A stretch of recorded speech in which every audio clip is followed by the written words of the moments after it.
Junior engineer exam ആണ്. ആ level of question അത്രമാത്രം കുറവായിരിക്കും. അപ്പം നിങ്ങൾ നല്ലൊരു എഫേർട്ട് ഇട്ടാൽ നിങ്ങൾക്കും അതേ പൊസിഷനിൽ എത്താനായിട്ട് പറ്റും.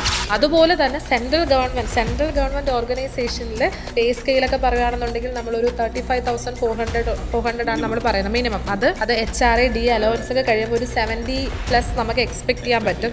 പ്ലസ് നമുക്കിപ്പോൾ ഒരു ഹാപ്പി ന്യൂസ് എന്ന് പറയുന്നത് നമ്മുടെ 8th പേ കമ്മീഷൻ അത് നമുക്കൊന്ന് January 1 തൊട്ട് വരുമെന്നാണ് കേട്ടത്. അതിൻ്റെ പ്രിപ്പറേഷൻസ് നടക്കുവാണ്. അപ്പം വളരെ നല്ലൊരു സാലറി ഹൈക്കും വരാൻ പറ്റുന്ന, നമ്മളിപ്പോൾ നോർമലി പറയുകയാണെന്നുണ്ടെങ്കിൽ ഇപ്പം ഒരു ഒരു ആസ്പെക്റ്റിൽ ഇവർ പറയുമ്പോൾ നമ്മുടെ നാട്ടിലല്ലാതെ വേറൊരു സ്ഥലത്ത് പോയി ജോലി ചെയ്യണമെന്നുള്ളതാണ് ഇവർ പറയുന്ന ഒരു കൺസേൺ. പക്ഷേ ഇപ്പോൾ ഒരു ജോലിയാണ് വേണ്ടതെന്നാണ് ഒരാളുടെ എയിം എന്നുണ്ടെങ്കിൽ അത്രയും നല്ല ഒരു സെൻട്രൽ ഗവൺമെൻറ് ഓർഗനൈസേഷനിൽ പ്രസ്റ്റീജിയസ് ഒരു ജോബ് എന്ന് പറയുന്നത്, അതേപോലെ തന്നെ വരുന്ന അലവൻസസ് ആയിക്കോട്ടെ, നമുക്ക് കിട്ടുന്ന ഒരു സൊസൈറ്റിയിൽ കിട്ടുന്ന ഒരു സ്റ്റേറ്റസ് ആയിട്ട് പറയുമ്പോൾ എല്ലാം കൊണ്ടും വളരെ പ്രസ്റ്റീജിയസ്. അത് ഒരു ഡിപ്ലോമ ഹോൾഡറിനെ സംബന്ധിച്ചിടത്തോളം ഇത്രയും നല്ല പ്രസ്റ്റീജിയസ് ജോബ് എന്ന് പറയുന്നത് ഈ SSCG RRBGയിൽ മാത്രമേ കിട്ടുന്നുള്ളൂ.